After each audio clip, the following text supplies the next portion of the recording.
Eluru MP పుట్టా మహేష్ వ్యవహారంపై AP intelligence ఆరా తీస్తోంది. పుట్టా మహేష్ ఇటీవలే సిమ్లాలో పర్యటించినట్లు intelligence కి సమాచారం అందినట్లుగా తెలుస్తోంది.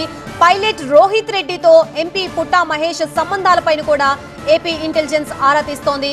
రాత్రి నుంచి జరిగిన పరిణామాలపై ప్రాథమిక సమాచారాన్ని ఇచ్చింది, రాష్ట్ర ప్రభుత్వానికి అందించింది ఏపీ ఇంటెలిజెన్స్.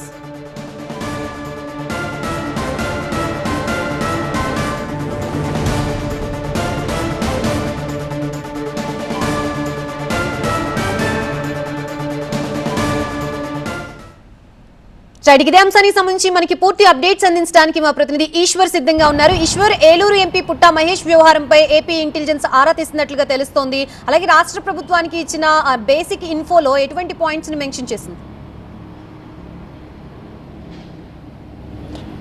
రాత్రి నుంచి హైదరాబాద్లో జరిగిన ఈ బ్రైడ్కి సంబంధించి టీడీపీ కూడా అలర్ట్ అయింది. ఎందుకంటే రాత్రి పుట్టా మహేష్ ఏలూరు ఎంపీకి నెగిటివ్ రిపోర్ట్ వచ్చిందన్నట్టుగా వచ్చిన నేపథ్యంలో దానిపైన కూడా ఉదయానికే రిపోర్ట్ వచ్చింది. ఆ తర్వాత జరిగిన పరిణామాలు కావచ్చు, ఆ తర్వాత మళ్ళీ ఆ డ్రగ్ టెస్ట్లో పాజిటివ్ వచ్చింది, బ్లడ్ టెస్ట్లో అన్నట్టుగా వచ్చిన నివేదికల మీద ఖచ్చితంగా ఇంటెలిజెన్స్ స్పందిస్తుంది. ఆ విధంగా ఇంటెలిజెన్స్ ప్రాథమిక నివేదికను తీసుకుని రాష్ట్ర ప్రభుత్వానికి పంపించింది. ప్రస్తుతం ఆంధ్రప్రదేశ్లో రాజకీయంగా చాలా కీలకమైన చర్చ దీనిపైన జరుగుతుంది. ఎందుకంటే ఆంధ్రప్రదేశ్లో పాలిటిక్స్ పెద్దగా ఎక్కువ తీవ్రస్థాయిలో డామినేట్ చేస్తుంటాయి. అందులోనూ పుట్టా మహేష్ సాధారణ యువకుడు కాదు, ఆయన బలమైన రాజకీయ నేపథ్యం ఉన్న నేత. ఎందుకంటే ఆయన తండ్రి స్వయంగా ఒక ఎమ్మెల్యే, మైదుకూరు ఎమ్మెల్యే పుట్టా సుధాకర్ యాదవ్. ఆయన గతంలో టీటీడీ చైర్మన్గా కూడా పనిచేశారు.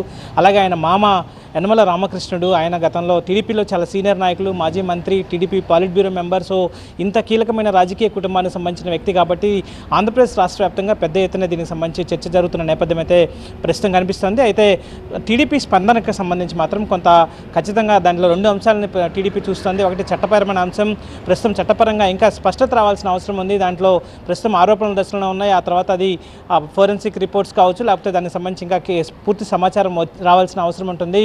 మరొకవైపు రాజకీయంగా చూస్తే తెలుగుదేశం పార్టీ దీన్ని పెద్దగా పట్టించుకునే పరిస్థితి ఉండకపోవచ్చు. ఎందుకంటే ఇది నేతల వ్యక్తిగత అంశాలని పార్టీలకు అనుసంధానం చేయకుండా చూసుకునే జాగ్రత్తలు దాదాపుగా అన్ని పార్టీలు తీసుకుంటూ ఉంటాయి. సో అందులో భాగంగానే దీన్ని కూడా చూసే అవకాశం ఉంటుంది. ఎందుకంటే ప్రస్తుతం ఏదైతే వస్తున్న ఆరోపణలు వాటికి సంబంధించి ఆయన పూర్తి వ్యక్తిగత వ్యవహారం. ఆయన గతంలో 15 రోజుల క్రితం సిమ్లాకి వెళ్ళినట్టుగా ప్రస్తుతం ఇంటెలిజెన్స్ అధికారులు నోటీస్ ఇచ్చే వాళ్ళకి సంబంధించిన ప్రభుత్వానికి ఇచ్చిన నివేదికలు పేర్కొన్నారు. సో ఆ డ్రగ్స్ ఇప్పుడు తీసుకున్నారా, లేకపోతే అప్పుడు తీసుకున్నారా, నిజంగా లేకపోతే ఇంకా పూర్తి స్థాయిలో పరీక్షలకు సంబంధించిన రిపోర్ట్స్ రావాలి కాబట్టి అసలు తీసుకున్నారా లేదా వాటికి సంబంధించి అన్ని స్పష్టత వచ్చినాక మాత్రం టీడీపీ స్పందించే అవకాశం ఉంది. ఇప్పటికే ప్రతిపక్షానికి సంబంధించిన పార్టీలు రాజకీయ దాడిని చేస్తున్న నేపథ్యంలో దీన్ని కూడా టీడీపీ ఆచితూచి స్పందించే అవకాశం అయితే కనిపిస్తుంది. పెద్దగా టీడీపీ అయితే పట్టించుకోవడం లేదు, ఎందుకంటే ఇది వ్యక్తిగత బలహీనత, వ్యక్తిగత అంశంగా మాత్రమే చూసే అవకాశం కనిపిస్తుంది.